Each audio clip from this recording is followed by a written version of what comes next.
Yo, what is good? Welcome to Counter Currents, episode 90. We're back. I'm your host, Petey Steele. And I'm your host, Elena Torres.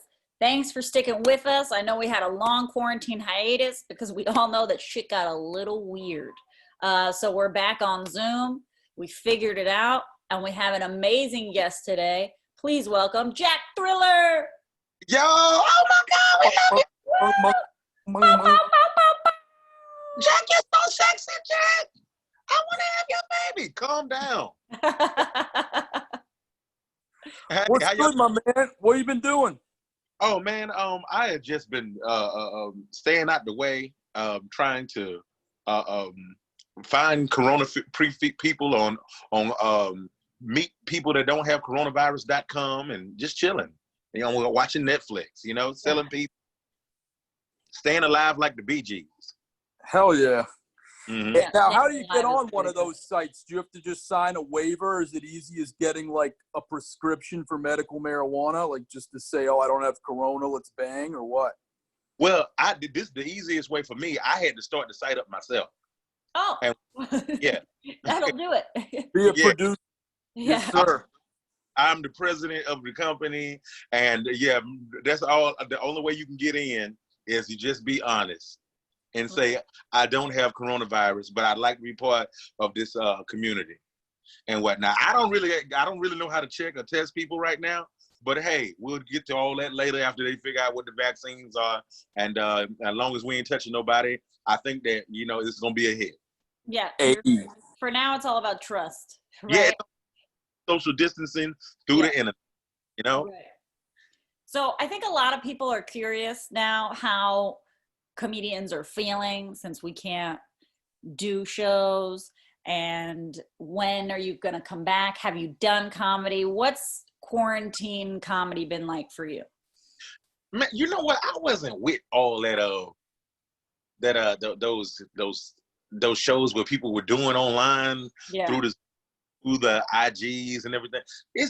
I watched a couple of them and it was kind of awkward for me. I don't know, not the hustle and everything, but you know, for another thing too that made it a little difficult for me is just before the pandemic hit, I was on tour with Martin Lawrence, and this big break, and you know, I after being on stage in front of 20,000 people some nights and 16,000 people, and then this happens, and you say we're gonna do comedy online. Man, I was devastated. I was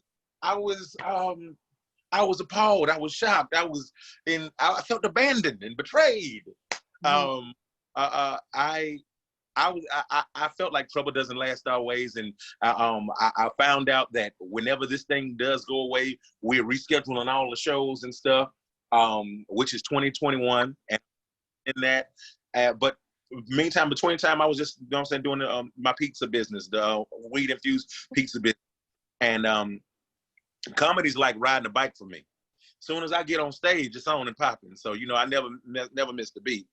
I went out with Lil Duval last weekend and did like a little 5-minute set in front of his show. And yeah, I can do this anytime I fucking feel like it. It felt good? It felt good going back? It felt great. It's like I could go into autopilot. Yeah, me too. I feel you, man. You know what I'm saying? Yeah. So, I was freaked out because about 5 months ago, I opened up for Theo Von at the MGM, and that was like my biggest gig with 3,000 people. Mm-hmm. And of course, you go in with some trepidation. But I asked my friend out of Chicago, Kristen Toomey, that does shit like at a bigger level and rolls with Chris Red, and she was like, just bask in it. That's what I advised. And I went out, started going, and holy shit, it was like being in deep space because it's dark. You don't see nobody but the first row, but then them thunderous roars come, and you're like, fuck yeah. But then you're like, yo, a bomb in this motherfucker would be most painful. Yeah.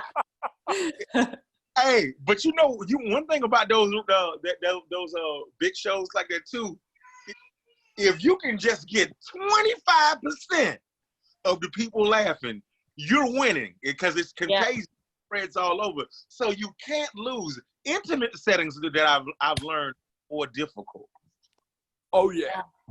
Yeah, I found that. I found that the bigger the room, the easier time I had, because it's also easier to go bigger. Yes. And become more of a performer when you're in front of a huge group. When you're in front of such a little group, it's got to feel really natural, which I feel like sometimes is even harder. Yeah. You hit it right on the head. You hit it right on the head. The pressure's off and some more stuff, and then the adrenaline that goes along with it. It's magic, man. I feel sorry for people that don't get a chance to experience this like we have. It really kind of hurts my heart because you can't even explain this to your regular friends. No. Yeah. No. They won't even know what the fuck you're talking about. You know? No. The best they can do is like cocaine or like sex, something like that, you know? Well, you hear a lot of people that don't do stand-up be like, wow, you're so brave. It's like, I think you're more brave to quit than to have a bunch of people look at you and laugh at your jokes and you know, you feel great. Like that's not that, I feel like that's not that brave. Yeah. Describe bravery. What's your definition when it comes to being a stand-up and bravery or what's another word for it? The confidence and whatnot. Right. Like, what does it take? What does it take for you guys to get up there and get naked in front of everybody every day? Lena, you want to answer this first? I'll go first. I think to me, the bravest part, like when I started because I had been an actress my whole life. So going from acting to stand up, the performance part for me, I was used to that wasn't so brave. But where I really had to get brave was doing crowd work. Because that to me is the most naked, because that's not prepared. I mean, you can have some responses kind of in your back pocket, but that's in the moment and you're really connecting with another human, and they could be heckling you, you know, they could be someone totally different than you, and you're having a conversation with someone basically in front of a huge group of people that you're leading and controlling. So to me, crowd work is the most brave part of stand-up. And for my whole first year of comedy, I didn't do it very much at all. And then I started doing a lot of hosting gigs to sort of force myself to talk to the crowd. And that to me is where I got brave in comedy.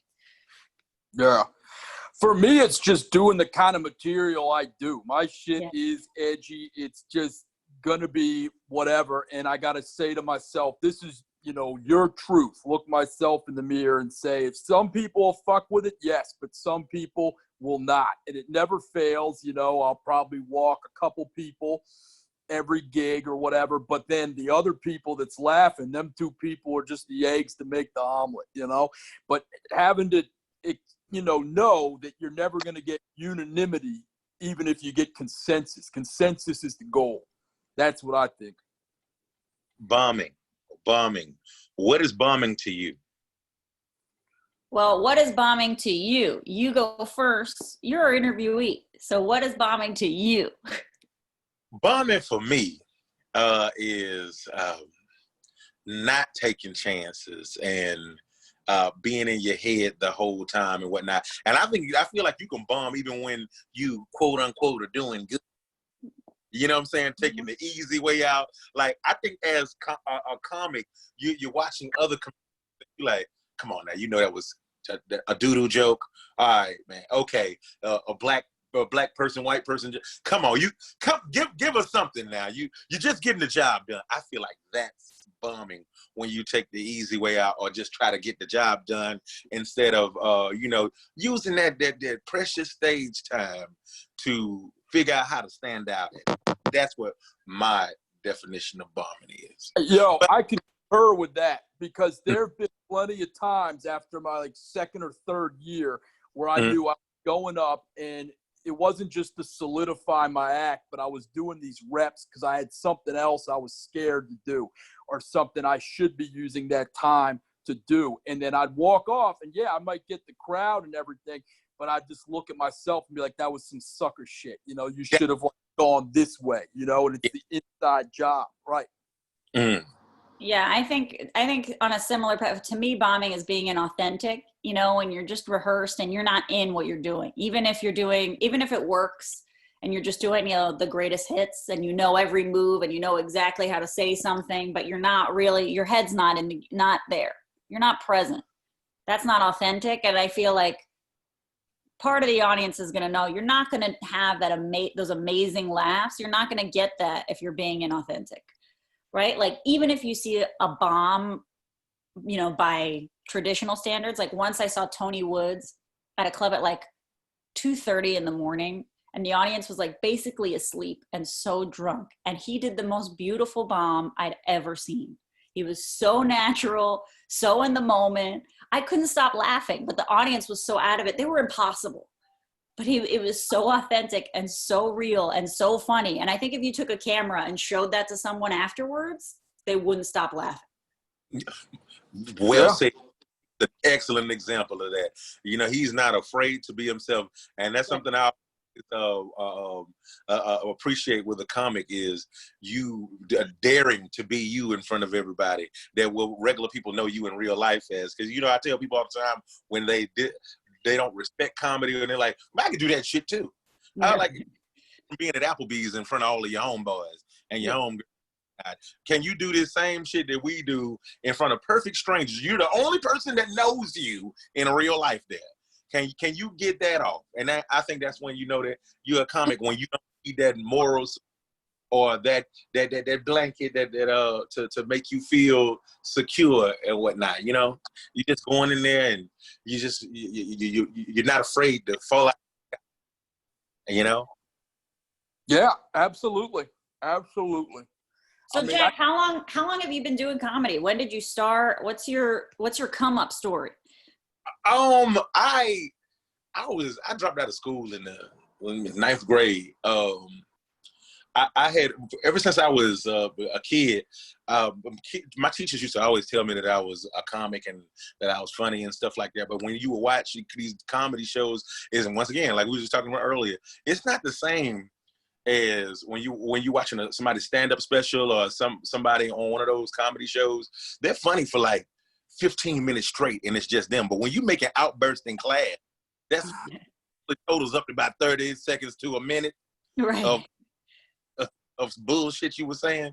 So, you know, that kind of definitely discouraged me from wanting to do it. And like, yeah, I don't know if I could do that same shit where everybody's watching me for a hot 30 minutes. When I dropped out, I was trying to figure my life out. And, you know, one thing, when you ain't in school no more, you're not the cool kid. There ain't no more kids around, people your age. You got to figure out how to be grown. I got this job where I was ironically teaching kids how to read at 17 years old. So I had 3 years of just floating. And I worked with this girl. She worked at Phillips Arena. That's in Atlanta, Georgia. But it's called State Farm Arena now. And the Kings of Comedy just blown up, and they were on tour, and they came to the theater, and I told her to give me tickets for both nights. I gave her the money and stuff, and I went, and it changed my life. Not just because it was Steve Harvey, Bernie Mac, DL, Cedric. Yeah. And even who else was on this show too at the time? Because they had to sub for DL one night. I saw DL one night, and one night he couldn't make it. It was J. Anthony Brown. But, he's great from Houston. Yes, he's amazing. It was this radio personality that I would listen to every morning in Atlanta. His name is Ryan Cameron. I didn't know. People don't know. A lot of people that's radio personalities were comics. Yeah. They started first and and whatnot. It was immediate. And when I saw that Ryan was more than just a radio personality, and he was up there opening up for the Kings of Comedy in front of 20,000 people, I'm like, hold on, I could do that shit too. And so I left these shows with a new attitude. Chris Tucker had just opened up his comedy club after Money Talks, and I went to his club, and I had a really great experience the first night on there and whatnot. I didn't know what I was going to do, and I just jumped out of the window, and I started doing stand-up, and I just never stopped. So I've been doing it for about going on 21 years now. I just bust 30. Wow, that's great. Yeah. And so my home club was Uptown Comedy Club. I met Lil Duval there this was back when he used to go as Roland Powell, his real name. And I ended up moving in with him and bodyguard and opening act personal assistant, paying dues, you know, learning everything there is to know about being a stand-up. Mm-hmm. The one that I was doing wrong that he used to always point out to me, it was what we were talking about earlier, and that wasn't being myself. This is doing what you see on comedy shows and whatnot, and doing your best impersonation of a comedian. And I was always an elephant in the room with me. I'd never talk about my glass eye. And he made me do that shit. And when I did that shit and talk about different things that was just me, he taught me how to be me. It made it much more more easier for me. I understood what comedy was then. And so that's my story. There's a lot more to go to it, but I guess we'll get to it throughout the interview. Yeah. So let me just ask this, because you've touched on being yourself and learning how to be yourself.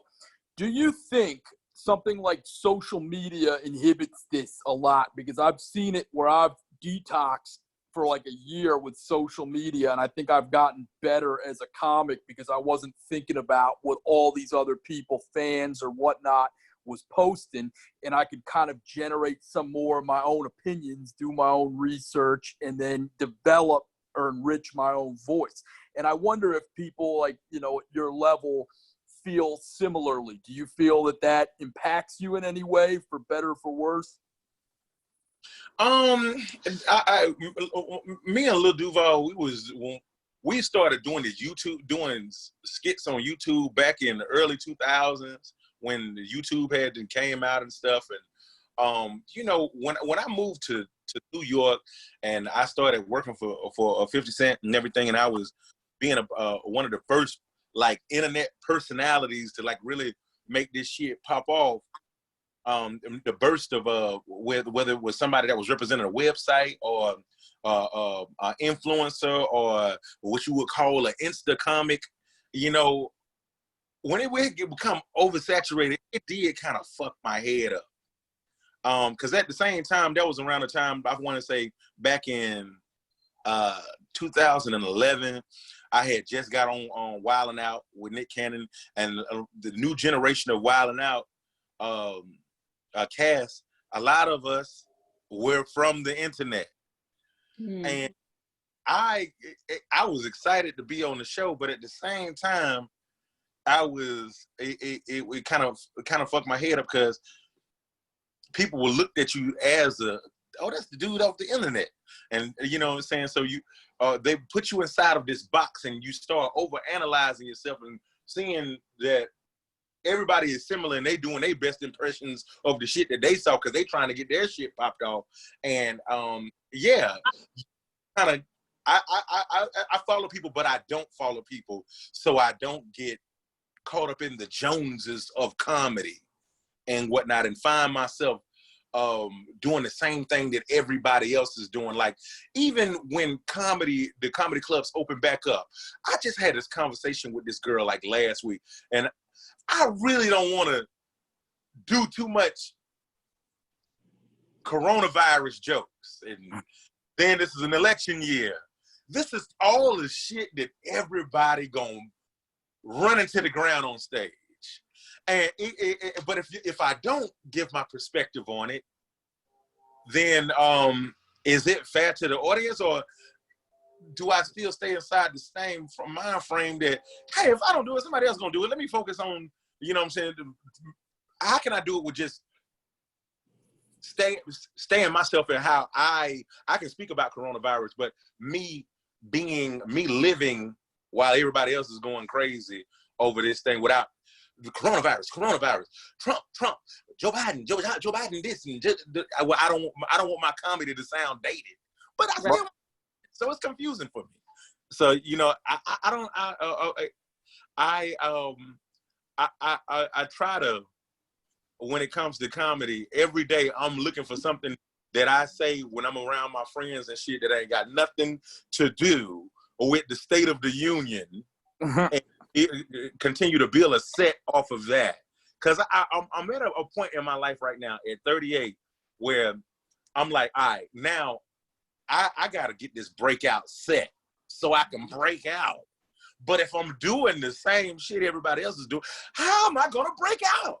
Yeah. Yeah, so that's where I'm at with it. So when it comes to social media, yeah, it kind of, I ain't gonna front. This shit just, it get on my nerves. Like, damn.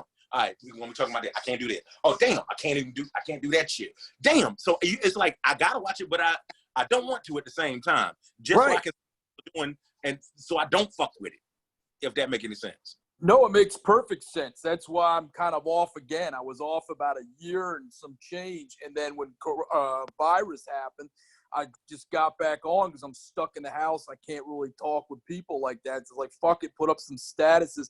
But then I just started seeing the same old fuck shit. And I was like, this is stupid. And this is making me angry and just depressed and everything. So I got off it again. And I was like, I'm just going to go my way. If it pops off, so be it. So not, because we're the same age. I mean, I'm 39 years old, I guess. And you said 38, right? I just bust 38 May 7th. Congrats, May 3rd. Happy Carson. Wow, you're the first too. Sure. Okay. Yeah. So Okay. it's kind of like, I just feel as though, you know, I have a real job too, but I mean, it's just like, I want to do it my way, my comedy, you know. And if it takes 50 years, so be it. Maybe I'll never see it or whatever, but I can at least say, hey, I did it the way I wanted to do it. But that's a daily job, you know. It's easy to say that, but then every day comes and you're like, oh, shit, this isn't really breaking out like you say, maybe like right off the bat, or maybe I need to do that thing that's topical and relevant or whatever. But then you're like, I don't know. But yeah, it's tough. But I feel like, isn't it true also, coronavirus, I think, is really hard because it's sort of, is it going to be, and this is just a question because I've been wondering this as a comedian too, like, if we don't talk about it, is it just the elephant in the room? Because it's also something that, you know, when you're a comedian, you talk about what you've been living. Mm-hmm. And this crazy quarantine is what we've been living for most of 2020. How do you not talk about how you've been living, but is it going to sound tired? It's a really hard line to cross. And I feel like you have to, you know, if you've got some corona story that was insane about your particular quarantine, like, you got to be able to talk about that on stage. And I feel like it might be topical. Hopefully it won't be topical for too long, but I feel like it'll last for a while. I like what you just said right now, because when it comes to that, because when I just say that, I don't want to talk about what everybody else is talking about, but like you said, your life is your life. I think what's going to have to happen is going to have to go to a couple of comedy clubs, and you're going to see comics doing the same corona type joke, but then you're going to see that comic that does challenge himself, or that does that's not afraid to tell you what really happened to him during corona, and I think it's going to like always open my mind up to my own original corona story. Right. You know what I'm saying? Like, because you're going to see a lot of comics do that same corona joke. Right. And so you kind of got to use it as a cheat sheet of what not to do. Right. Right. And then you're gonna have that one corona joke that's similar to your corona joke, and now you got to figure out doctor that joke and whatnot to be your own thing, to where nobody else can do it but you. And so it can it's a lot of pressure, but it's self-inflicted though. And this is just this I'm speaking for myself. I ain't speaking for nobody else. Right. But I torture myself with this kind of stuff, creating jokes that I feel like are one of a kind. You know, it's really on that tip right now. I really want to be that stand out comic and whatnot. And I put a lot of pressure on my set and my jokes and stuff these days, because I don't, like I said before, I don't know how much longer I'm gonna live. I'm healthy, but yeah, I want to stand out of this shit. Yeah. Right. And how did being on tour with Martin Lawrence, how did that teach you what's going to be in that breakout set? Like, when you're in front of that many people and you're touring with one of the greats of comedy, what did that teach you about how to get better? The one thing about Martin, he does what he wants when he wants to do it. And he say that shit all the time, but then when you actually see it live, you're like, oh, okay, this is really what he wants to do. Like even when you watch his old Saturday Night Live monologue, it's not the conventional or traditional monologue that a comic would do on Saturday Night Live. Nope. But I was 13 when that came out. I remember that. And then the Stuart Smalley bit, whoa, yeah, they took off the air after they ran it that one yeah, time. Now yeah, the repeat, motherfucker. Go ahead. yeah. So he's mastered the art of being himself, and that's something that he appreciated about me, because I was wondering, man, what the fuck am I doing on this dope ass tour and whatnot? And that's what he appreciated about me, is that I didn't care what people thought about me.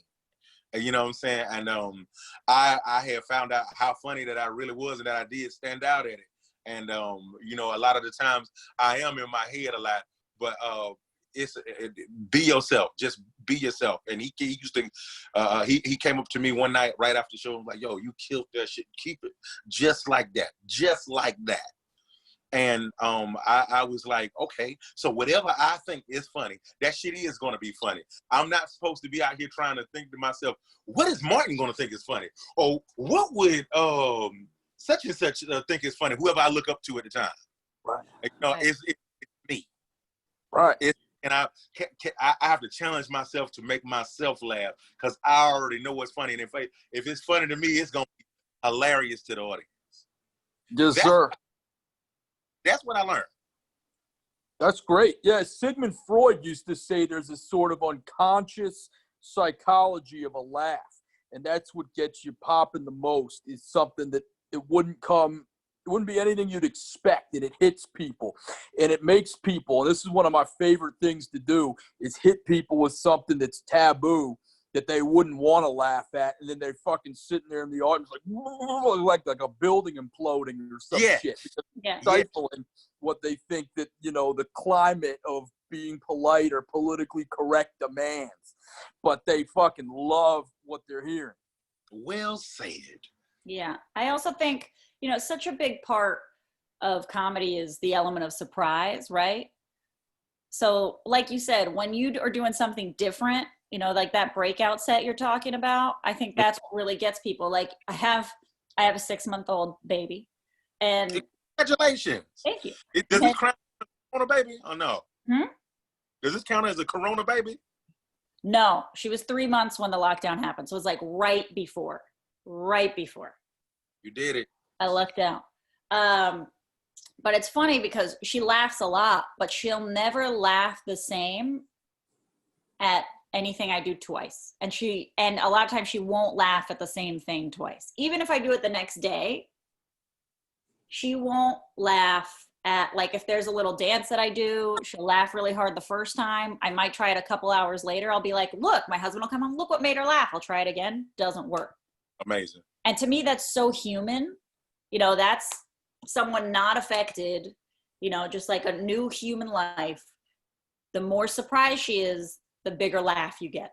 And it's teaching me about comedy. The more original stuff that you're throwing out there, the more the audience is going to laugh. That's amazing. You are lucky to have that. So it's like you starting all over again. You trying to impress yourself. Right. That's dope. Right. And so you've been at comedy for 20 years now. Yeah. Through all that, it sounds to me like you've had a very entrepreneurial spirit within comedy and outside of comedy, which I think is a really big part of this game.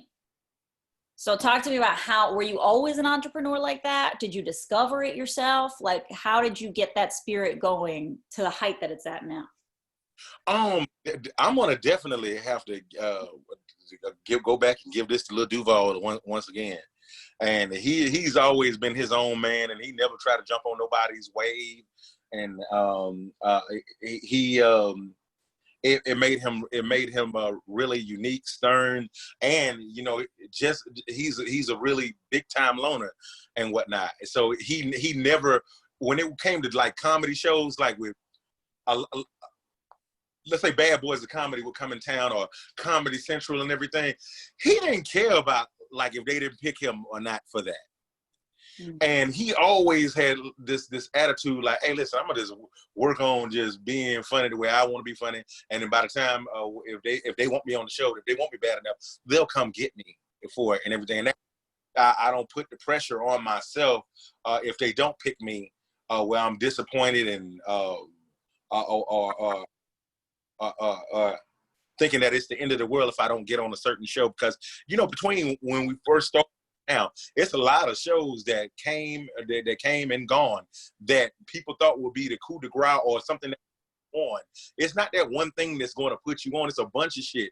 And if you really tap into that and realize that it's all a learning curve, and by the time God say it's your time to blow up, I think that it puts you in a space to be that entrepreneur, you know, where you're not waiting on that show. You're trying to create that show, whatever that is. You're waiting to get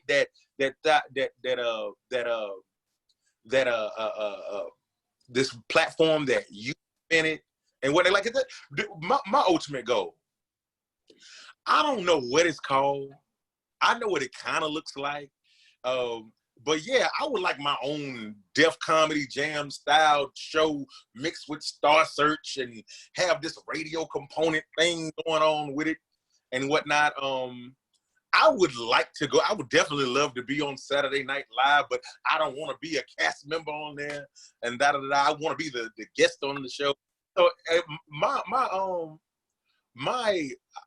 entrepreneurial spirit for whatever I'm doing, I have to be at the top of it. I got to be the top of the food chain. I have to be at the top of the food chain. And I think that somebody is a really great example of that. Man, it's David Chappelle. His shit is so out of this world. It's like he does what he want to do when he wants to do it. And he doesn't make any apologies about it and whatnot. And you will go wherever he tells us to go. Yeah. And that's what motivates me, even want to be the man or to own myself. You know, I don't want nobody to pimp. I want to pimp myself from here on out. I don't want to be nobody else's bitch. I want to pimp myself. Right. Yeah, I want to be the business. Yeah. I want to answer to nobody. I think that a lot of comedians don't understand.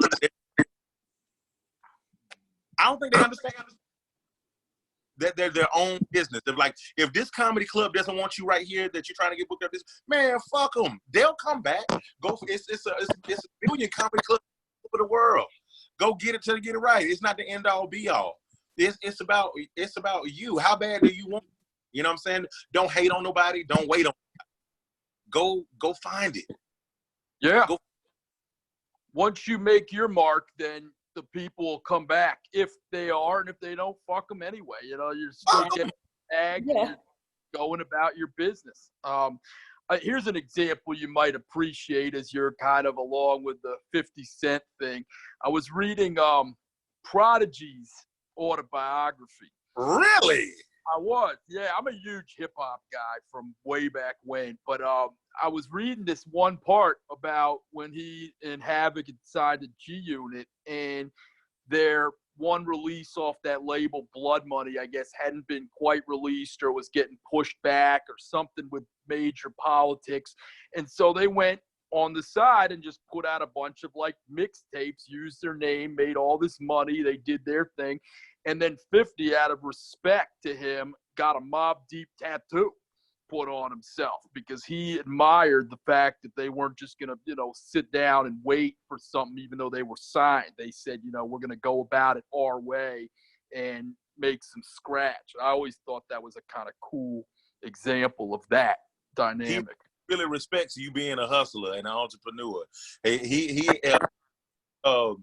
signed MOP and he signed Mobb at the time because he grew up on those guys and he was really, really big fans of them. Now, it wasn't the most popular decision at the time because it was so many different new artists out, but he was like, no, fuck that. I guys and shit. And so he gave him a shot. He gave him a check and whatnot. And win, lose, or draw, they played their hand out. And he respects. One thing he don't respect is you to come over there and keep on waiting on to put you on. He said to me when I first back in 2010, he said, "Hey, Jack, use my name, but don't abuse my name, and put yourself on. Put yourself on." He always preached putting yourself on. You know what I'm saying? And when you get it going, he jumps on the wave and he helps you take it to a whole nother level because he got what he wants to do. And you know, and so it's he's a really big inspiration to just to backtrack on that a question that you asked before. I hang around a lot of entrepreneurial like your 50s and your little Duvals. It's hard to be those type of people that are marketing geniuses and not want to be that same type of genius and have that success. It's so exhilarating, it's so motivating, and so inspiring, man. So every day I wake up, I'm on some Pinky in the Brain shit, wondering how the hell can the world being me, just the way I gotta figure out how to sell me. Like if I stop fucking with that, whatever you had wanted to make me a part of, you're gonna feel it. I'm not expendable. You're gonna know the reason why that shit don't work no more, cause I ain't there. That's what I'm talking about. And I was saying from even the beginning of the conversation, being unfuckwittable and unforgettable. Mm-hmm. Oh yeah.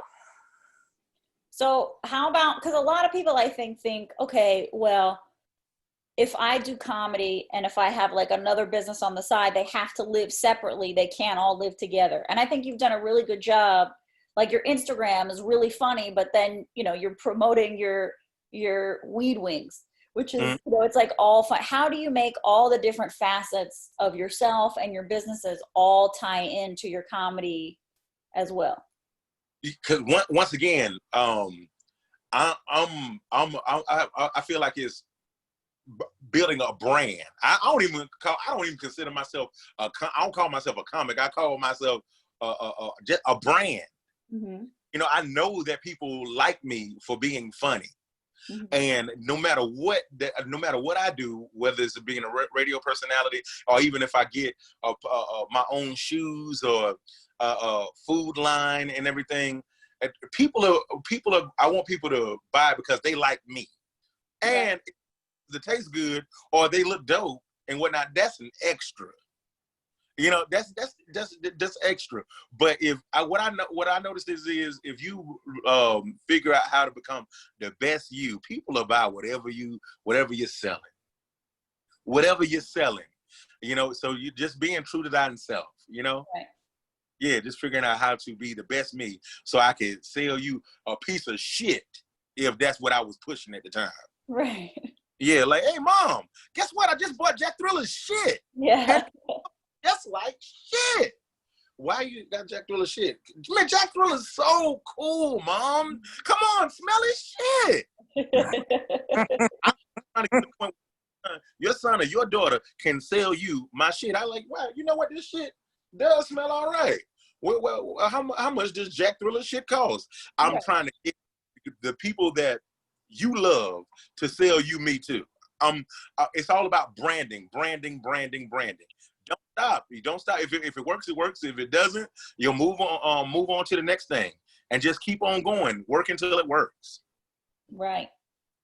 And you know, you're talking a lot about like there's not necessarily one moment when, you know, and you're come up in your career, like, oh, it's not like you get one show and everything changes. No. But a lot of it is more like what happens within you, right? Like, do you have moments or years in your career where stuff really turned around? Like, was there a moment maybe where you're like, I'm going to be myself, and because you decided to be yourself that day on stage, 50 Cent saw you on stage, or whatever, or how did that work? Like, where did you start to see real turning points in your career? You know what? I've never stopped and smelt the roses before. You know, like it's a lot of people that tell me that who I am, and I don't know what they're talking about because that's not where I want to be. Right. So, you know, I think that you gauge success on no matter what it is, on whatever it looks like to you. But I, like I told you in the last couple of questions, I just never stopped working. I always, if it was a video shoot that I needed to go to, or if it was a comedy show, or it was some type of audition for a certain show. Like I remember getting on Wild 'N Out. I wanted to be on Wild 'N Out back in 2004 when Nick first started Wild 'N Out. I wanted to be on that then where you got Cat Williams on there, you got Mikey Day and all these other cool comics, Corey Holcomb. Actually, Corey Holcomb is the one who had got me on the show. Corey Holcomb used to come to Atlanta, and I used to always, once again, be really, I had a really great marketing sense and everything. I would have my name on my shirt and whatnot. And at the time, I wasn't going by Jack Thrill. I was going by Honey Buns. Honey Buns was my stage. And everybody hated it because they thought it was gay. And it wasn't cool to be gay. As far as it's right. They were gay. They wasn't saying it. Yay, I'm gay. No. Yeah. But hold on. Let me say something too. I'm not gay. I just had a gay name. Well, anyway, I had these really dope Honey Bun shirts, and Corey was like, "Yo, who made the shirts for you?" Like, I made them myself. He was like, "Hey, can I pay you to make mine?" And I'm like, "Nah, I'll make them for you for free. You just pay for the materials and blah blah blah." And he's like, "Oh, cool. We did that for like maybe a year." He hit me up. He was like, "What can I do for you?" And I was like, "I want to be on Wild 'N Out. Can you get me an audition for Wild 'N Out?" I ain't saying make Nick put me on the show. Just get me an audition. That would really mean a lot to me, because I really think that would be the defining factor of me taking my life to a whole nother level. And so he was like, "Hey, come to LA." First time I was ever on a plane, I was 24 years old. You figure out where you gonna stay at, because you can't stay with me and whatnot. I was like, "Okay, cool, I'm coming, but you gonna give me an audition, right?" I didn't care. I was always driven. And he got me this audition, and it was not like a real traditional audition. He goes to Nick and say, "Hey, this is my homeboy Honey Bun," and he forgot my name was Honey Bun until he said it. Yeah, because it always catches you off guard, like, "Oh shit." Yeah. And Nick was like, "What the fuck?" And he was like, "Yeah, his name is Honey Bun, but he's not gay." But and he was like, "All right, well, you want to be on my show? Go make my audience laugh and whatnot, and then I'll let you be on the next season." He's like, "What you mean? We want to go do stand up or some shit?" And he was like, "Yeah, just go make them laugh." And he gave me a mic, and I went out there and did a piece of my routine, and they were on the floor. He was like, "Hey, man, you're going to be on the next season of Wild 'N Out." There was no next season of Wild 'N Out. So I went all the way up here, and then I went, crashed right down. But what it did do for me, and this was your initial question, it let me know that I was good enough for something special to happen for me. Yeah. And it prepared my skin to be disappointed if I ever was at the top of something again and it didn't go the way I wanted it to go. And I ended up getting on the show 6 years later after I changed my name. I'm with 50 Cent now. And of course, before I met 50, I had changed my name too, because I knew I was fixing to meet him, and I didn't think it was gonna go good. Me saying, "Hey, what's going on? My name is Honey Bun 50," and to this day, he brings that shit up in front of the most hardcore of gangsters. His motherfucking name used to be Honey Bun. Yeah. And that's what it was for me. It just helped me to reach the skies and reach for the stars and everything, and not be disappointed when it doesn't go my way. So like you said earlier, you said that I'm going to take the long way, and if it takes 50 years, or if I never even get it, at least I did it my way. And that's good enough for me. Ultimately, for if I have to have one of those whack ass Lifetime movies, specials where you see me trying my ass off my whole life and whatnot, and there's a lot of ups and downs and shit, but I never get to that point. But everybody say that Jack Thriller he could have made it. That's good enough for me. I know that I've done enough for that to happen at the least. Right. The least I should be able to get some bum ass Lifetime. about failing or succeeding at something. You know, yeah. So I think it's a win-win. And if you have those type of goals where win, lose, or draw, wherever the chips may fall, I think you won. You're successful. Yeah. Yeah. Because I've seen a lot of people do get those moments that we were just talking about, be on that show that look like it's fixing to take them to a whole nother level, and you never see that motherfucker again. Because if you live for the cheers, you'll die by the booze. You'll die by the booze. If you get to that point and you're waiting for everybody to keep on opening up doors for you to keep on elevating inside of your career and you don't have that entrepreneurial spirit, I think it will stunt your growth in this climate. 100%. Yeah, it'll stunt your growth in this climate because we live in a society right now especially when it comes to entertainment, what have you done for me lately? The people want that shit like, okay, what else you got? What else you got? What else you got? So you got to keep them entertained. You can't take 6 months off and you can't take 3 months off and everything until you figure out this. No, because it's a new person coming out every 5 minutes that wants your position. Mm-hmm. And they've been watching you for a long time. They're studying you, whether you know it or not.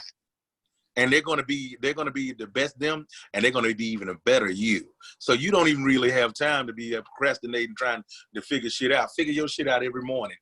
Every morning, I pray for God to open my mind up and help me become the best me and everything. To be able to think thoughts that nobody else has thought, or possibly or something close to it. Just open my mind up, and I understand that I don't know everything.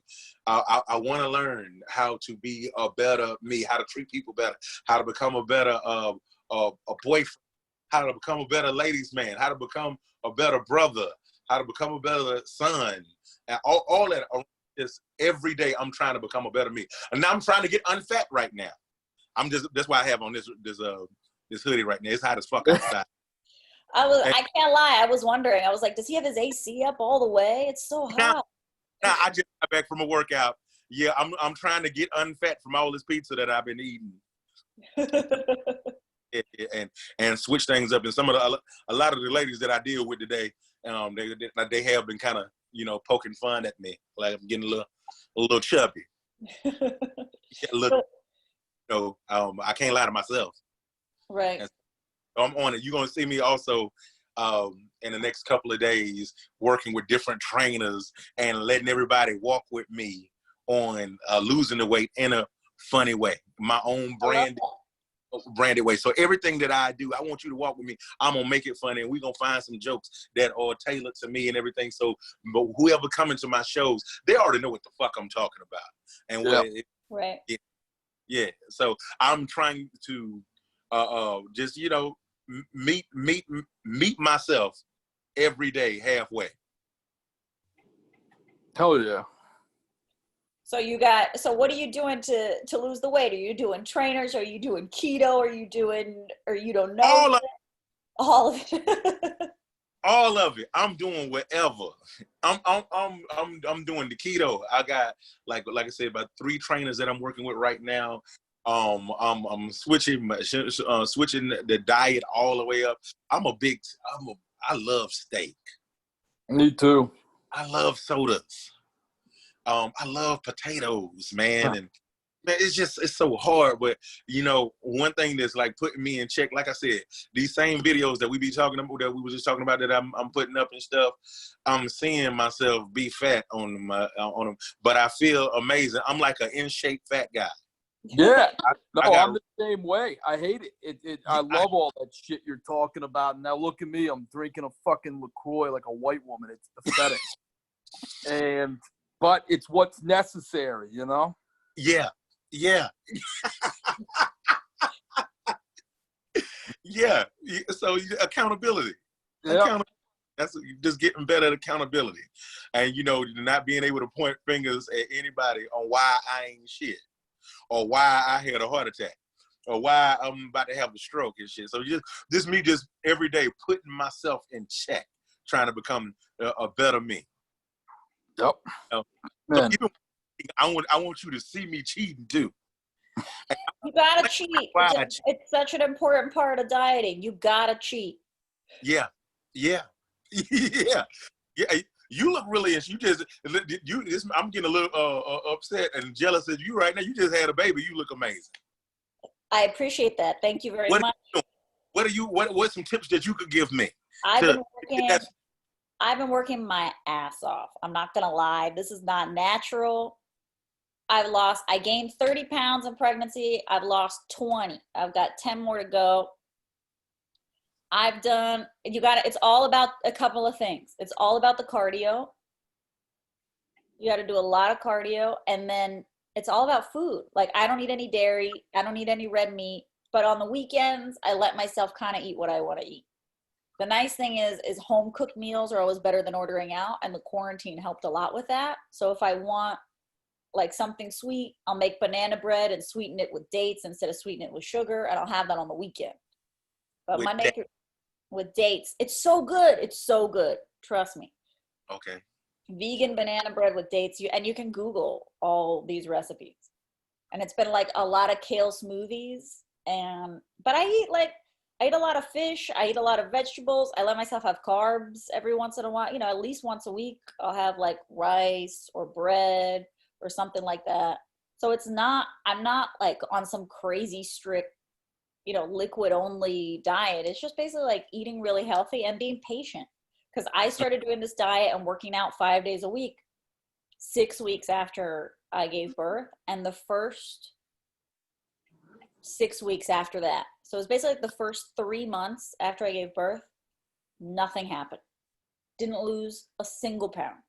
And I was working my ass off in the gym, and I was working my ass off eating really well. Nothing happened. And then suddenly 3 months in, everything started to drop with that same work. So you got to be patient with yourself. That's my biggest tip. Just like when you don't see anything happening, keep going.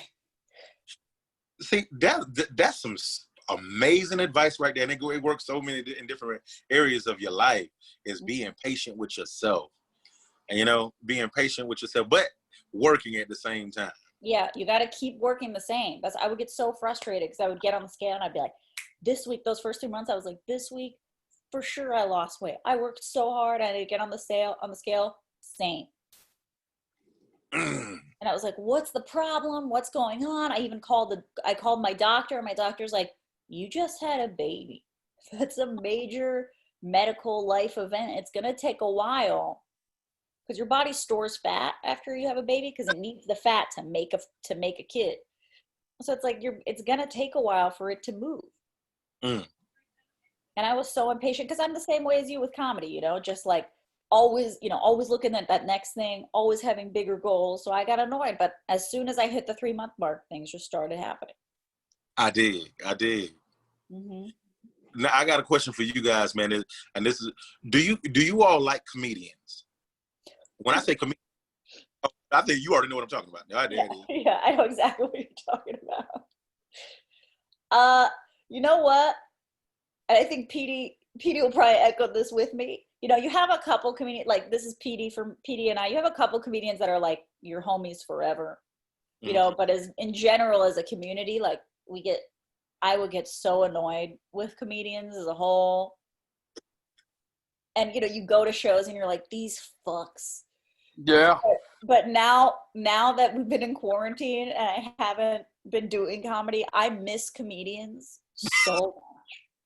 You miss saying these fucks. Yeah, I miss being like, these fucks, these idiots. I miss them so much. I'm so excited to see even the people that I'm just like, oh, they're so bad. What are they doing here? Because, we all get those feelings. I'm excited to have the opportunity to all be together and performing so that we could talk shit at each other. I'm excited. Right.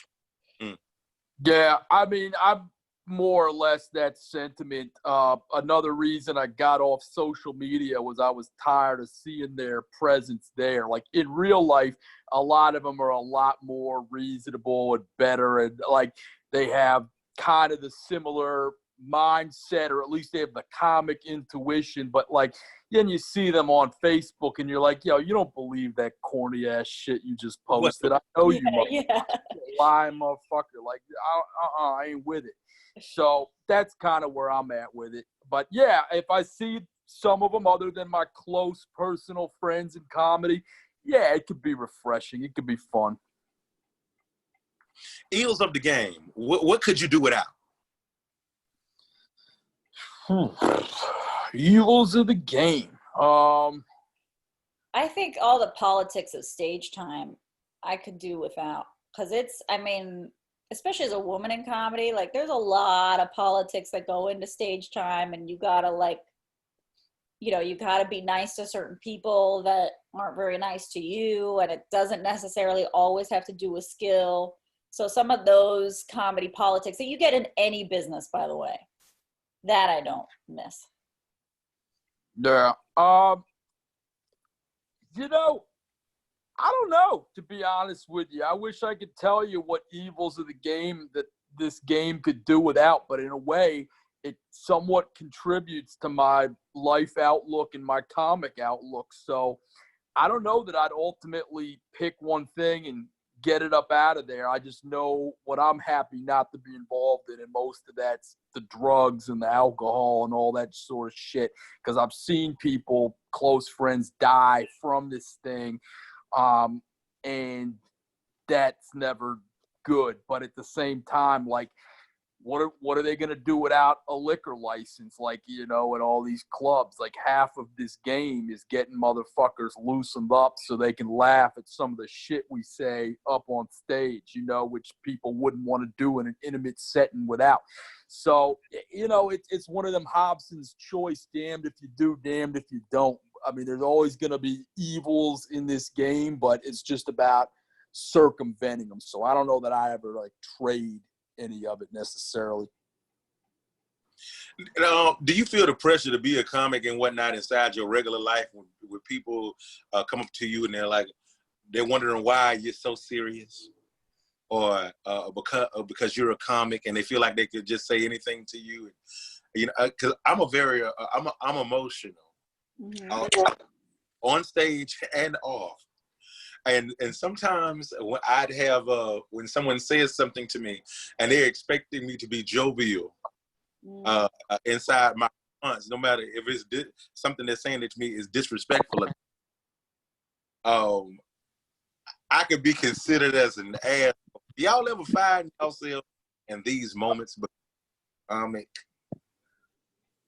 if you do, how do you deal with it? All the time. I mean, I think one of the things I hate most, a lot of comics will say that thing about, people come up and they just want, tell me a joke.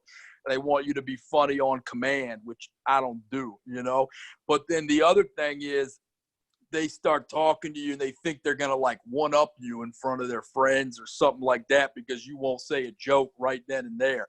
And I don't, that annoys me, but I just think to myself, you corny motherfucker. You don't even know what you're fucking doing now, you get up on that stage, it's some other shit, and you know it damn well, and that's why you're showing out right now. So a long time ago, I learned to kind of tell that to myself, but it is still annoying. I won't front, but it's not I'm a grown-ass man. It's not like I can be yo, motherfucker, check them against the club wall. Right. Never fucking do that to me. Even though part of me is I wish I could do that, Has comedy made you guys recluse? Yeah. Yeah, I think it does. I also think it's comforting that a lot of comics feel how you just said, a lot of us are more sensitive or quiet away from the stage, and people don't realize that. So I think doing comedy made me more confident in that sense, where it's I don't necessarily have to be the class clown in every situation of my life to be a good comedian. Because a lot of comedians that you meet are serious introverts. Serious. Yeah. And then they get on stage and you're whoa, this is a whole nother person. I was watching this special on Eddie Murphy, and someone asked him, is which one of the roles that you play is closer to who you are? And he was like, none.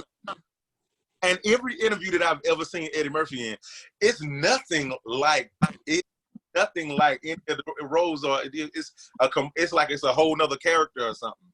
And I remember meeting him one time, and it blew my mind that everything that I thought I was gonna say, I couldn't say to him because I had realized I didn't fucking know him.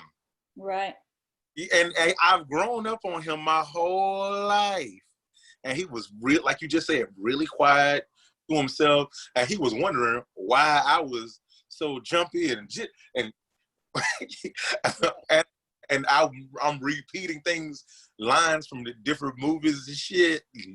And it was mind blowing to see him like be see him understand why I was like that, but then not feed into me doing that. Yeah. So interesting. So was he kind of shy, or what vibe did you get from him? He was looking at me like, he's going through a phase right now where he doesn't know who he is. And he got to get used to being around people. And so he just let me be a fan comic and whatnot. And now I done found myself, I want to say 15 years later, in the same position where I'm like, okay, this young comic he's trying to figure out how to be around people because he's not comfortable with himself just yet. Right. Yeah. Would you say that, like, when your act is that good, like someone like an Eddie Murphy, it just makes people think, oh, yeah, that's him everywhere he goes, the same guy on stage that we pretty much see him as? So I think it almost has to be like the same. I'm not famous by any means, but the same guy I'm on stage is not. And Elena can tell you this, the guy I am just in person hanging around. Like sometimes, yes, I think, but like a lot of times, no. Like I remember one night I was doing a show at this place and this girl was bartending. And it turned out she was a waitress at this other place where I went to go eat a lot. And she didn't even know I did comedy. And I get up on stage, I did my thing, I killed and everything. Then I got off and she's sitting there like she just seen a ghost, you know? And I was like, what's the matter? You know, she's like, that stuff you were saying up there, like, you know, I was like, so what? She's like, well, like I see you at my other restaurant, you're always so polite and like respectful and all this shit, you know? And then I just seemed like a terrible person or a psychopath or something, you know? And I was like, nah, man, you know, there's a time and place, you know what I'm saying? But some people, they don't want to believe that, or they just don't believe that, you know? That was excellent. Because that happens to me all the time, where I meet people that would say that I thought that you're an asshole in real life and you're a womanizer and da da da da, and I have to reply, I am all those things that you think I am. Or people think that I'm violent and some shit, but I'm not. These are the thoughts that I have, but that's not the way. You can't walk through life as if life is Grand Theft Auto. Yeah, right. This is my imagination. Yeah. Coming. I just showed you a cartoon. Exactly. Cartoon is exaggerated and whatnot. So it's all me, but I can. What do you want me to do at Applebee's, sitting out at the bar with you and whatnot? Right. What? It's supposed to be different. I understand now that it's a time and a place for everything, and this is the time, you know, when it's on stage. Like let me ask you something: a waitress or police officer or social worker, what do you think about, and what would your 5-minute set be that people probably would be so shocked to know about you? Because I tell everybody that I come in contact with, I don't give people the benefit of the doubt. I'm not surprised at what anybody will do at any time of the day, because you don't know what people are going through. And one thing that you and I and Pete get a chance to do is we get to vent in front of everybody to get that instant gratification, to get all that nervous energy, all that the bullshit just out. We get a chance to get that out of our head, and a lot of people don't get a chance to do that, and it creates diseases like Tourette's and what's that, PTSD and some more shit, because they implode. Mm-hmm. Yeah. And you gotta, and if you're not doing that around your friends, if you're not able to be yourself around your friends to say the wildest shit, I don't even think they're your friends. They just they're default friends and people that you just hang out with because you ain't got shit else better to do. That's right. Yeah. No, since you asked and you mentioned social work, I am a social worker, actually. That is what I do. And I've for over a decade. And yeah, and I talk about stuff I deal with on stage and some of the, I don't name nobody, of course, nothing like that. But it's interesting to me that when people who've approached me after a set say, oh, I was offended by that bit or whatever, it's usually like, oh, I got a third cousin that's got like depression or schizophrenia or something like that. But a lot of times other social workers or clinicians have come up to me and straight up said, yo, that was wonderful. Like, those are some of the thoughts I have every day. You put it out there and you analyzed it. We can't say these things, obviously, on the job, but I appreciate that someone out there knows what we're doing, you know? Mm-hmm.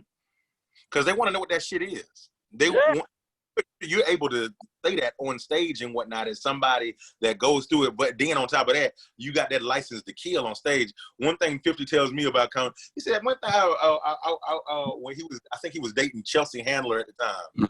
And he said he'd be inside the dressing room and he gets like a room full of comics and they hitting him from every end and whatnot. He can't keep up. And he's like, he can't say anything to offend them because comics are bulletproof. You're bulletproof. You can say whatever you want to say at the time. Always going for the jugular when it's time to purge. I think you purge with comics backstage. That's when that alarm goes off and y'all go at each other and it's nuts. Anything goes. But the regular people can't do that because they probably shoot someone in the face and, like you said, get offended. And it's also not funny when regular people do it. Like when my comedy friends make fun of me, it's hilarious. Right. Like I just start laughing because it's true, but also it's so funny. So like it's hard to get mad and then you dish it back and it's funny. And there doesn't, I don't know, I feel like when comics make fun of each other, it's also not that angry. Like a lot of the time when a non-comic is trying to make fun of you, like it's kind of rooted in anger and it comes off a lot more like an insult than a joke. 100%. 100%. What's the most fucked up thing that someone has said to you and you said to somebody in the comedy club, whether it was on or backstage? Definitely all been backstage. I remember it's hard to remember what I said. One of my friends told me, one of my comic friends told me, she was like, she was having a problem with another comic. And I said something like, oh, that hasn't happened to me. And she goes, yeah, well, that's because you're Hollywood nice to everybody. And I was like, and the way she said it was funny, but at the same time, I was like, oh, that's fucked up. Like, she just told me that I'm fake all the time. She's like, yeah, but you're Hollywood fake nice to everybody all the time. So, and I was like, oh, shit. That one hit me. And I don't remember what I've said. What about you, Petey? I don't remember the most terrible thing or anything that someone said or a really insulting thing. I think most people know not to with me. And I'm not even saying that like I'm some type of tough guy, but I've said that to people. They say, oh, no, you're intimidating, blah, blah, blah, blah. I think maybe a couple ones that stand out. I mean, it might have been shit.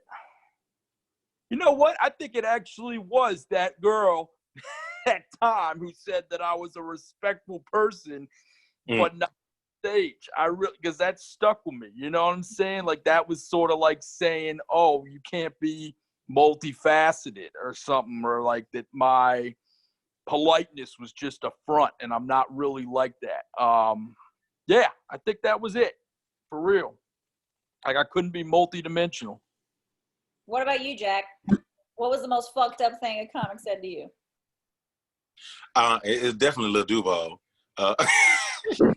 We was on live on Insta Live one time, and I think we was on Insta Live in Dominican Republic, and I had just gotten married, and he had took me and my ex-wife on a honeymoon, and we was on live, and he said in front of her, he said, He said, Honey Bun is one of the funniest that will never make it. Oh. And what? That's how you feel? He really meant that shit too. And then he's saying it in front of her because I want her to think I'm the king of the world. Of course. And I want her to think I'm one of the dopest guys I ever met because she married me. And yeah, I was embarrassed. And I was like, it also put me in a place where I was like, I'll show you. I am going to make it. And I'm going to be one of the funniest guys that did make it. And then I'm going to throw it inside your face. Whatever, my roast or your roast, da-da-da-da. And I took it the wrong way. Because I felt like I gotta get revenge at the end of the day. But really, I should do it for myself, become one of the funniest guys that does make it. And then I shouldn't be insulted because it was we was in front of my wife. I should be flattered that he thinks I'm one of his favorites on the low. I'm looking at it from the wrong perspective. Right. Yeah. And I think that even in insults, it's all perspective. Like even when that girl told you that you were Hollywood nice to everybody, she's saying that, yo, you don't even belong around people like me and whatnot. I feel look at you like you're on a whole nother level. And I see that I wish I could deal with people the way you deal with people, even when you don't want to talk to people. Right. It's effective. Right. And the girl that you were talking to, once again, perspective. I feel like she was basically saying that, wow, you're very adventurous and everything. I thought that you were just, just the average Joe, but I see that you got a flair to you. You do live a fun type lifestyle. You do live your life off the wall. Mm-hmm. Yeah. Because she sized you up. I think it's all perspective. That's when it comes to taking insults, and sometimes you just can't take yourself so seriously. Right. Because being your biggest critic, Right. And you have to realize too that when people are trying to hurt you, they're hurt, and it's something wrong with them. And it's not you. Yeah. It's not you. And it took me a long time to realize that. Yeah. I used to take everything so personal, and I don't do that shit no more. If we have enough technology today, you don't even have to change your number no more. You can just keep on blocking people. Yeah. Right off. You don't have to. That you don't want to. Protecting your energy at all costs. Yeah. And protecting your energy, I think, is really important when you're an artist, because a lot of artists, like you said, are like you, very sensitive. You know, that's what a lot of people don't realize, especially if you're a comic. Like, I think being sensitive is probably what makes you a better comic, but you have to protect yourself. You do. Because you know that, like, even if people don't mean it, even if your perspective is like, I know this person isn't, trying to bring me down, but sometimes you can take things a certain way. So you got to protect your energy. Yeah. And, Pete, as a social worker, how do you find yourself out of those dark places inside of your mind? What do you advise people that you're social working, your clients? Oh, well, my clients, that's very multivariate because everybody's got a different problem or two. You know what I mean? You have to tailor your answer to what's going on. There's contextual things. There's endogenous things like, you could be just prone to depression. There's addiction issues. There's relationship problems. You can't really give the most general of answers, but the most general answer you can give somebody is to say, you got to know who you are. You know what I mean? You got to get in touch with yourself and what's triggering you and what excites you, what enthuses you to want to do better or to achieve some kind of a goal. And then you can plot that out. But everybody, that answer is going to be different, because life is simple, but people are fucking complex, Most definitely. You feel like being a social worker has helped you become a better comic? Absolutely. Absolutely.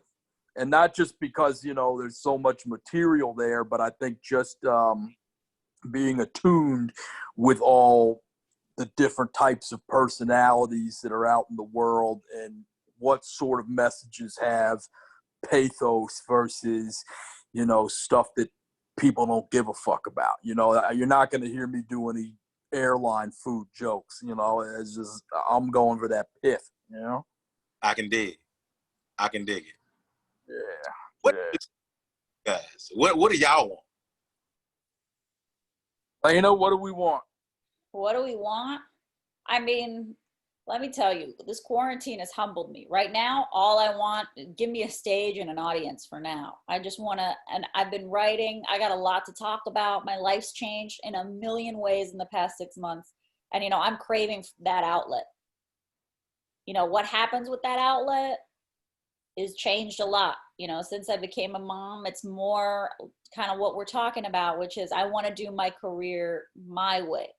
You know, if I'm going to have time away from my kid, I want to be saying what I want. I want to be acting on what I want. Because I've been acting for so many years, and I've acted on a lot of projects that it was money and they gave me the part, so I did it. I haven't had the pleasure of, you know, necessarily getting hired to act on something where I was really, really proud of the material. So now I'm like, I just want that stage time. I want to create as much as I can. And I want to do it my way. Whatever happens from that, I care less now than I ever did. Wow. So quarantine has definitely made you more appreciative, and the gratitude has gone to a whole nother level of taking a day. For sure. I think the quarantine and the comedy and having a baby, since it all kind of happened together, I think both those two events really changed my perspective with that. It's like, and I don't really care what bookers think as much anymore. Like I'm just ready to go out there and be as funny as I can and connect with that audience and hear laughs. That's what I want. Yeah, I think in terms of an immediate goal, that's my thing too. I think in terms of long term, it's not too much different than what it's always been. I mean, with the kind of shit I do, my first year and a half, the goal was to not get stabbed in a parking lot behind a club or an open mic. But once I knew that wasn't going to happen and there were people that fucked with what I did and everything, it just became what it always is. I just want to make my mother proud, you know, and then additionally do it for DC because DC's given me so much. I've lived here my whole life and I just want to be a credit to the city, and that's about it, honestly. Kids. Somebody asked me last night about kids. Like, I don't have any children, and like, do I still want them in 38 and whatnot? And you know, I before, if you asked me this shit a couple years ago, I wanted 10, but now, like, you know, I see you're a new mother, and I don't know, Pete, you got kids? Nope. No, sir. Do you want kids with the way the world is going? And absolutely not. Wow. What about you, Jack? You said you wanted 10. How do you feel about it now? Do you want kids? Do you not want kids? See, I'm in fear that I'm never gonna find the right woman to be perfect to have these kids with, and to share the same views on raising children. Cause like I said, I'm from down south. So, but I'm in New York. So a majority of the time, when I am inside of a serious relationship, like me, the way that we grew up with is extremely different. Now, not to say that we should have everything in common, right. But whooping kids, and you ain't into whooping kids, and there's a lot of letting children slide with certain things where we're inside of a world where people don't let you slide as a grown person. Right. And, you know, I think that could be a real issue. And like you said earlier, Pete, you know, you're dealing with different personalities, and, you know, now there's a lot of diagnosed mental illness going on right now. How does my kid deal with that, with people that are mentally ill that are also having children, and their children are going to be my kids? What am I going to do? How do I protect them from this shit? Yeah. You know, and harder being a kid now than it was for us when we were younger, or, you know, yeah, it's different. So it's a lot to think about. Yeah, no, that's precisely why I don't want any. I think the world's getting too complex, too quick, and I can't teach them the same way my parents taught me. And I don't think that the way they were taught was necessarily that different from what they taught me. And people say, yeah, the world's progressed, but I'm looking out the window. I'm not seeing that going on. I think it's getting worse, and I think that it's an expensive proposition to raise a kid for 18 years. And this is the other kicker. It ain't even 18 years no more with the demands for like post or graduate education, college, and all that shit. And they're saying the human brain now, neuroscience is saying it ain't an adult till you're 27. And I believe that. I made stupid decisions at 24, 25, you know. I 100% believe that. It's just, it's out of control. So man, I think it's a major disservice bringing another kid into this world. You know what I mean? Like every time when somebody has a kid and people start going, and this is not at you, Elena, in any shape or form. No, not at all. I'm not worried about it. You're right. There and they go, oh yeah, you know, a kid was born, what a blessing or whatever. And I'm looking at the parents and I'm like, I don't know how y'all think that's like, I know what a C student looks like. That ain't necessarily that unique. You know what I mean? Like I don't see, nah. I'm not. And I get, and there is a lot of, I get, Jack, I get a lot about what you're saying about being raised in the South. Like my dad's Spanish and I grew up in Mexico. So some of this, especially like in certain, in like coasts of the US, like I joined this mom group when I first had the baby, and there was a lot of people talking about letting the baby lead. Like, let the baby tell you when the baby's tired. Let the baby tell you what they want. I'm like, it's a baby. The one thing a baby can't do is lead.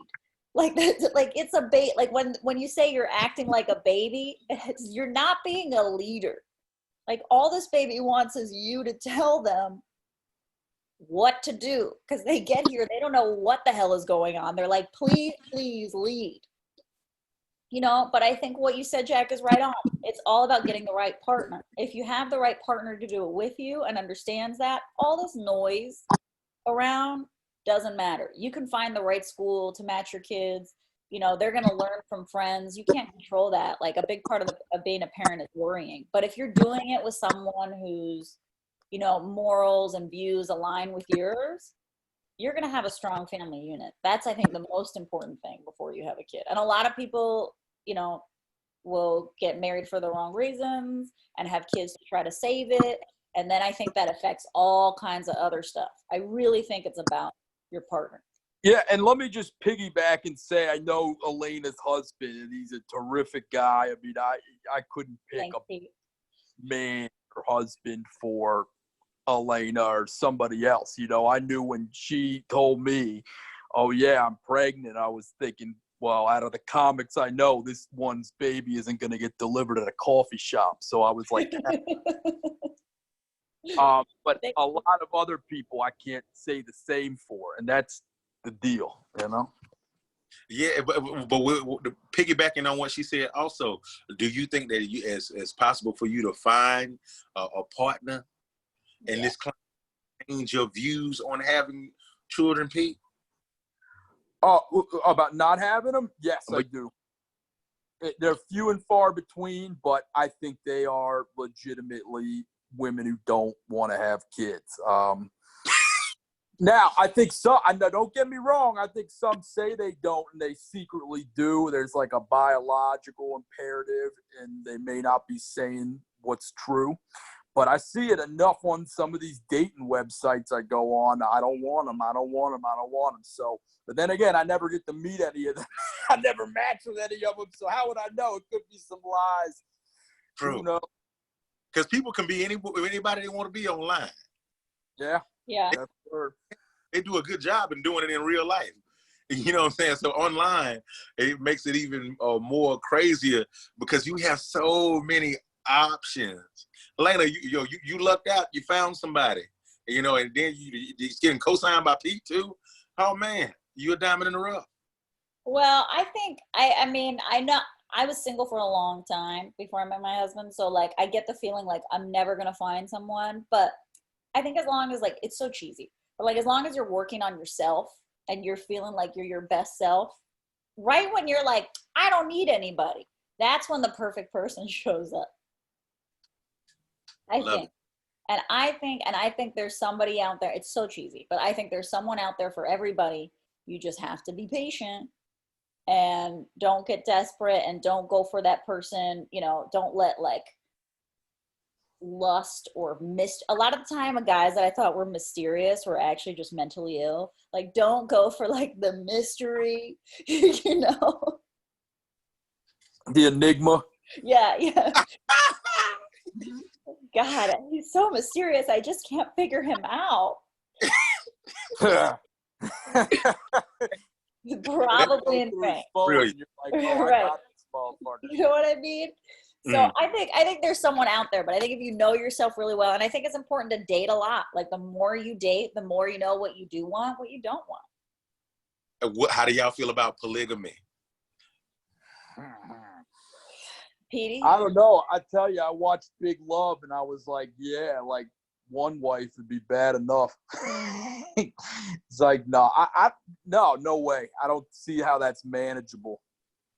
Yeah, listen, I don't judge anybody. If that works for you, sure. But me, I know myself well enough that I'm way too jealous to handle that. I could never handle that. I could never handle sharing a guy or even like having several guys for me. I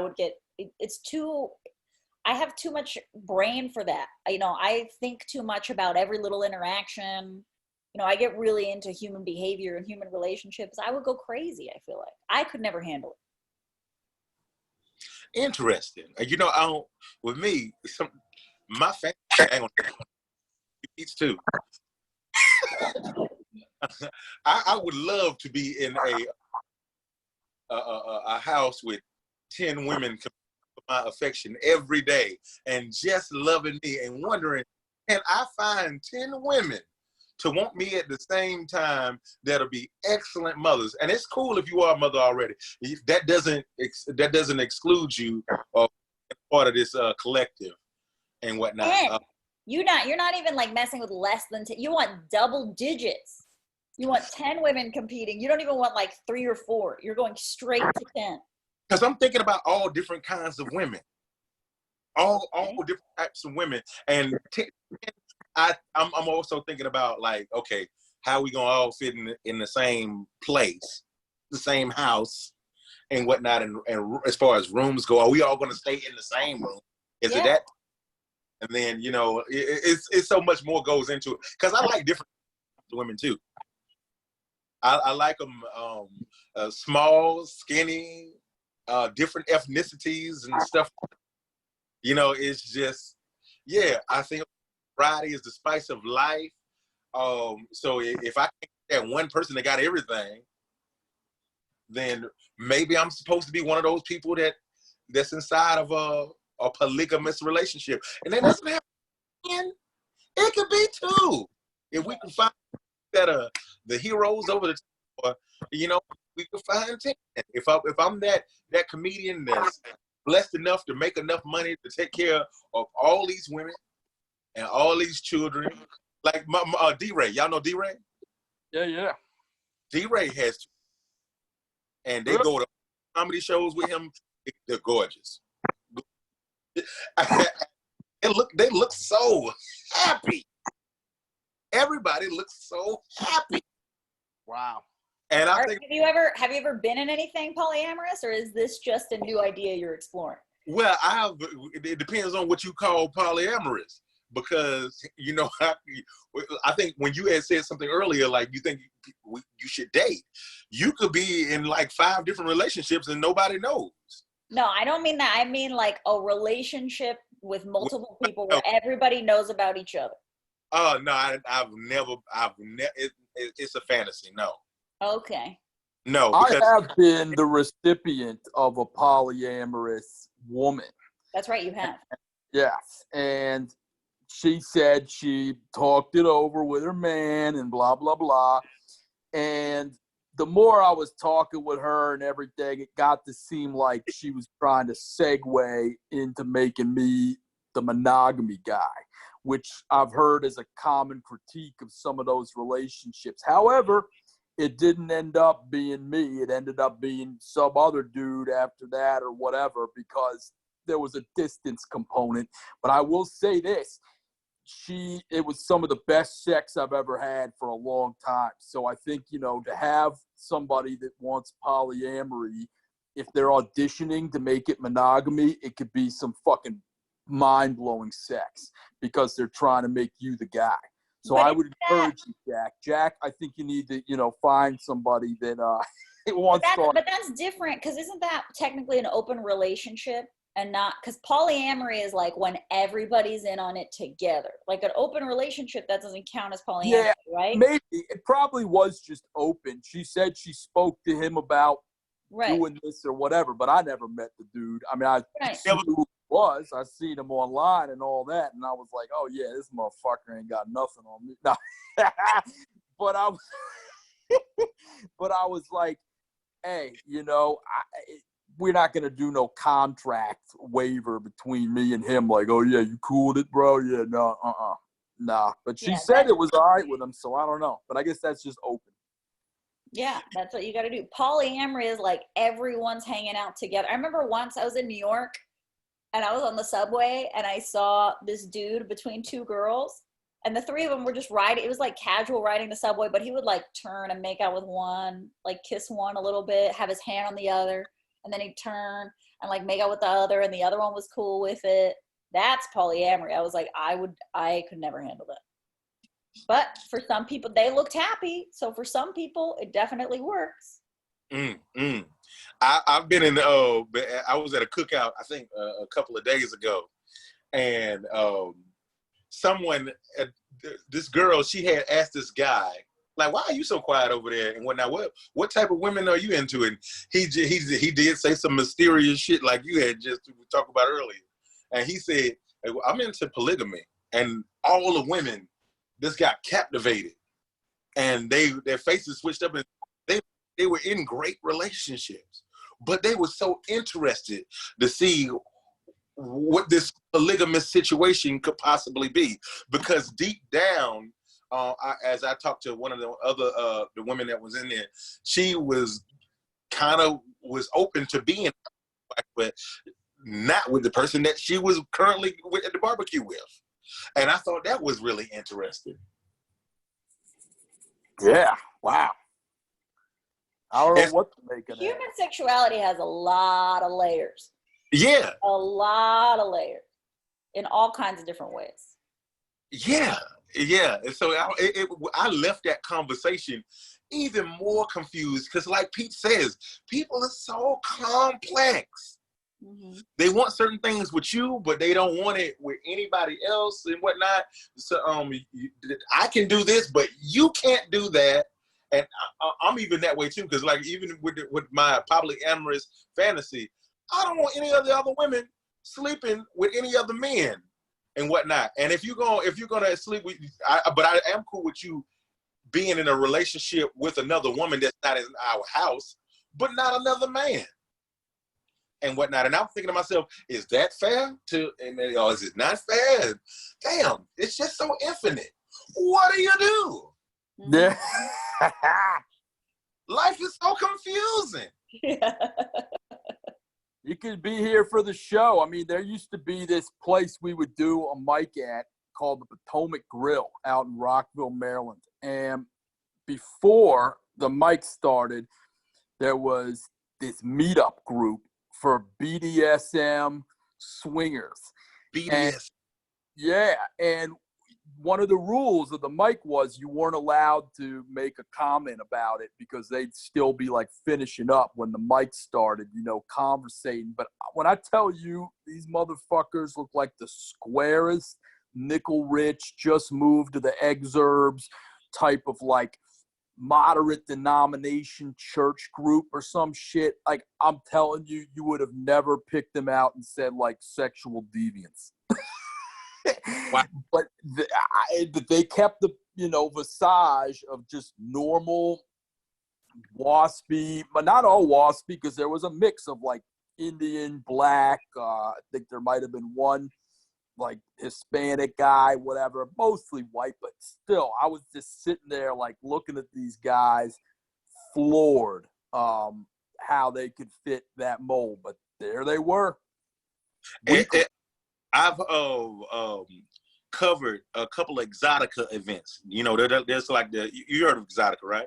Mm-hmm. And it's the porn conventions. And every time I've ever went there, it was always, like you just said, a group of weirdo guys and it's weirdo women and whatnot. And I was like, hold on.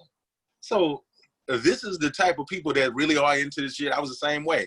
And the people that the really beautiful people in the world and that we would fantasize about being inside these relationships, they actually got sense enough not to do this. What a crock. TV has been selling me some bullshit all my life that weirdos are the freaks. Mm-hmm. And people that are quote unquote who you really want, they're scared to act on their freakiness. And they probably never do that. Or they don't go to Exotica. Well, I've also heard a lot of theories about like the hotter the person, the less hard they work at fucking. So they're actually not as good at sex because they don't have to be. Yeah. You know, that's a very common theory. Yeah, there was a comic. I don't know who it was, but it was sampled on a 2 Live Crew song called "Ugly as Fuck" back when, and it was a guy going, "Ugly chicks can screw. They got them. They ain't got nothing else going for their ass," or something like that. Red Fox?